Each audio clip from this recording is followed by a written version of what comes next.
This quote I had chosen from chapter 15 I felt is a great representation of the feelings the main characters had throughout the books. Brave New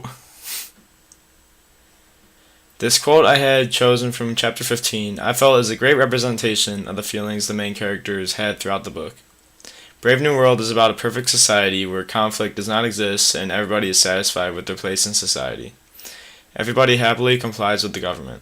However, John sees things differently. He woke once more to the external reality, looked around him, knew what he saw, knew it with a sinking sense of horror and disgust. For the recurrent delirium of his days and nights, the nightmare of swarming indistinguishable sameness. Twins, like maggots they had swarmed defilingly over the mystery of Linda's death.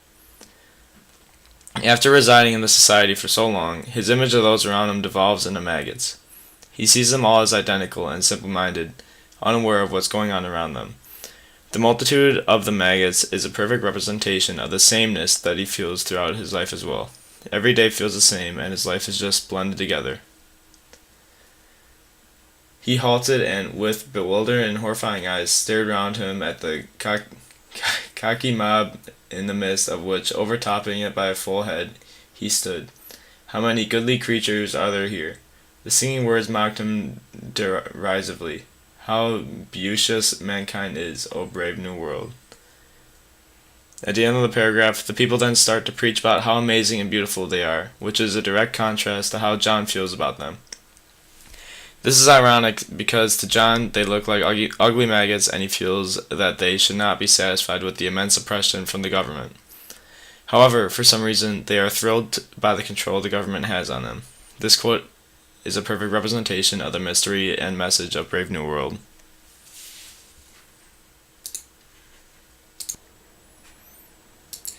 Okay, so in this passage, John, he encounters a line of workers who are getting their daily dose of soma, and he just randomly goes into outrage about this and just throws all the soma out the window.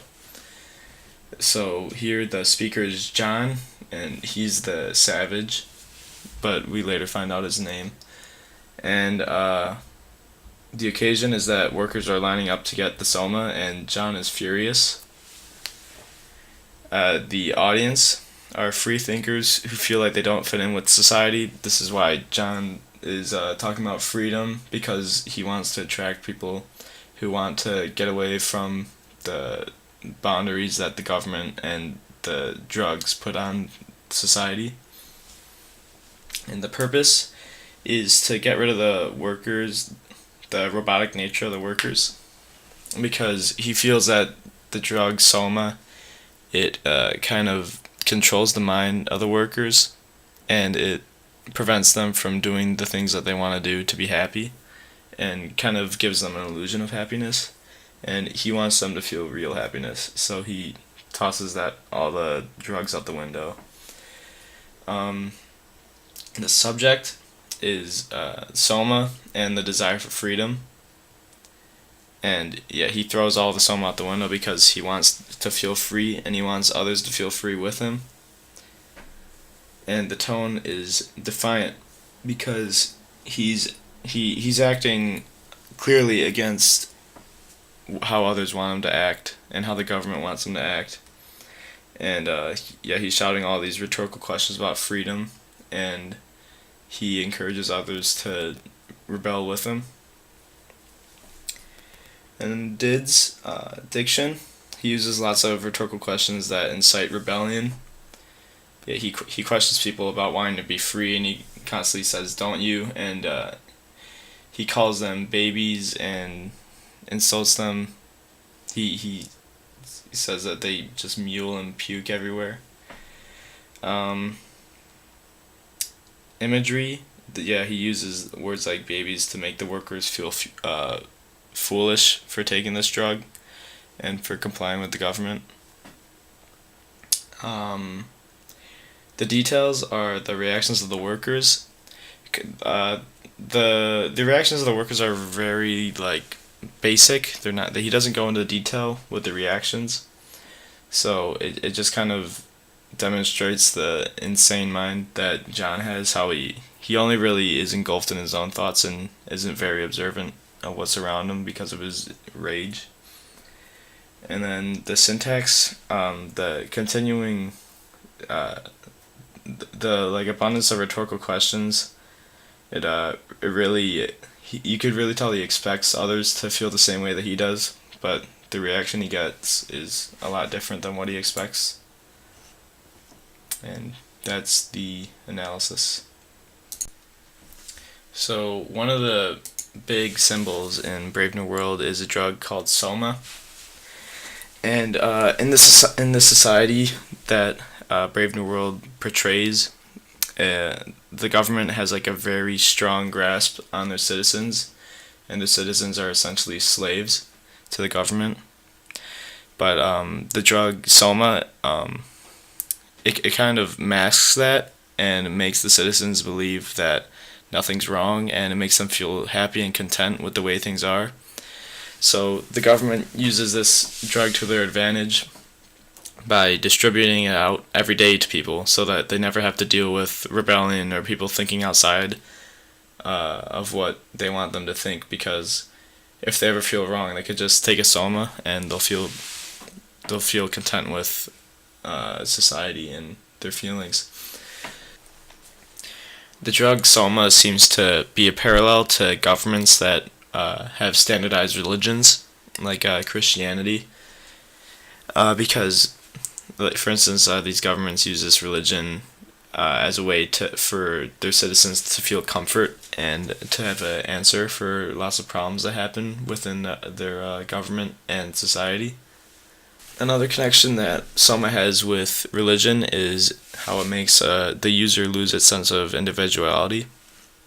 Because when you take Soma, you're always happy and you're content with society, and everyone essentially acts and feels the same way when they're on this drug.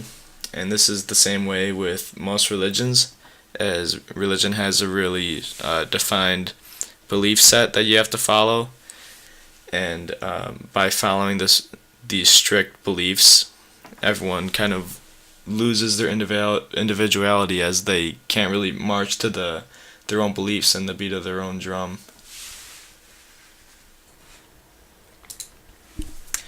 Brave New World is a very political novel. Its plot is structured strongly around a controlling government that brainwashes and manipulates their citizens into compliance and contentness. The society is fairly similar to the one from the book in 1984. This book makes a statement encouraging all citizens to be aware of the things that the government is doing to prevent a society that becomes a mess, like the one in the book.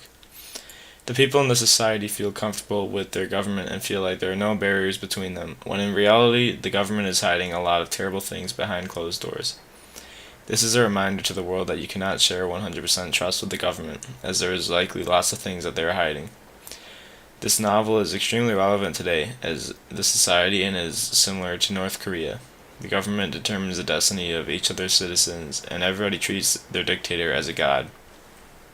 The citizens feel happy under the oppression, as they are conditioned to resent freedom. This proves that the society painted in Brave New World is entirely possible, and Huxley pleads us to avoid it. If you read the novel, it's pretty clear that the author, Huxley, is not a big fan of socialist economy. He really dislikes the idea of someone's destiny being determined. As the government in this book, what they do is they give like shock treatment to newborns.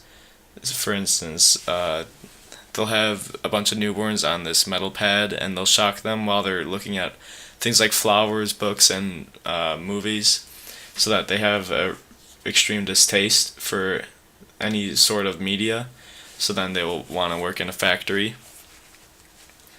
And he also is not a big fan of governments that hide things from their people, which is pretty obvious, because this government in this book has a bunch of secrets behind closed doors, and Huxley most likely feels the same way with the United States government, which is where he's from.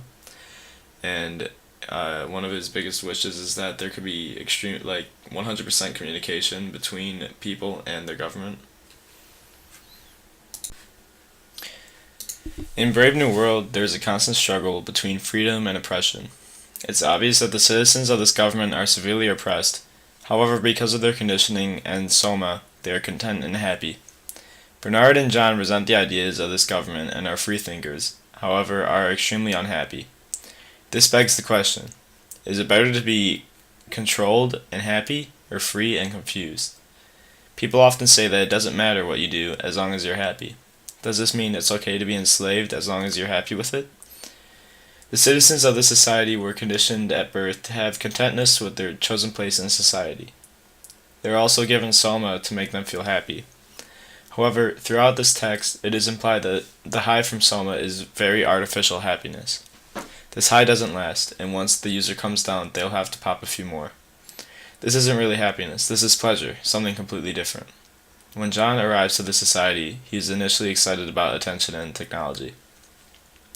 However, he realizes that the people around him are brainwashed and hates the restrictions the government puts on him. He can't live there, and eventually is moved to an island where he can be free. He's happy here, but his past follows him to this island, and he eventually kills himself. In the end, there is no clear answer to this question. The author encourages the reader to avoid oppression, but also warns the reader about the dangers of being too free. Both freedom and oppression have their advantages and disadvantages. However, I feel that the author would prefer to be free based on how he identifies with John and Bernard. This novel is very similar to the book 1984 by George Orwell. These novels both paint the picture of a society that is completely controlled by government. In both books, the people of the society are essentially slaves to the government, and every one of their moves is being watched. However, they are completely satisfied with this oppression for some reason. This is because of the intense brainwashing the government does to their citizens. Both of these stories follow a protagonist who is an outside thinker in the society of conformists. They both try to incite revolution between the people and government. However, they are eventually caught and punished. Though while John was simply flown away to an island, the main character in 1984 was tortured due to his noncompliance. Both of these stories share the same message: fight for freedom.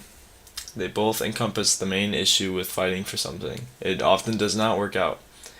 Both of these stories ended with an unfortunate ending. However, the protagonist also died fighting for what he believed in. We never found out if they had made an impact on society in either of the books. However, the books still leave a feeling of closure. The protagonists both completed their objective, which was to be a free thinker from society. Though they were punished, they still stood up for what they believed in and never gave in to the government. So, for my series of fake social media, I decided to make a Twitter for John the Savage. And essentially what the Twitter is it's a series of John's thoughts progressively throughout the narrative of the book. He talks about his thoughts and feelings, like how he's grateful for his mom teaching him how to read, and how he's excited about going to the new world that his mom talked about. And in the account, you could see his curiosity for the new world and excitement for it kind of fade into a resentment. And you could see how he slowly notices the things that are wrong with the society in kind of a modern Twitter language way. And you could feel his rage with the use of soma. And he also describes his feelings when he goes onto the island, and he talks about how he enjoys it too much. However, he eventually kills himself due to the influx of people who always bother him and bombard him at his house alone on the island. And it stops there because he can't really tweet anymore after he dies. So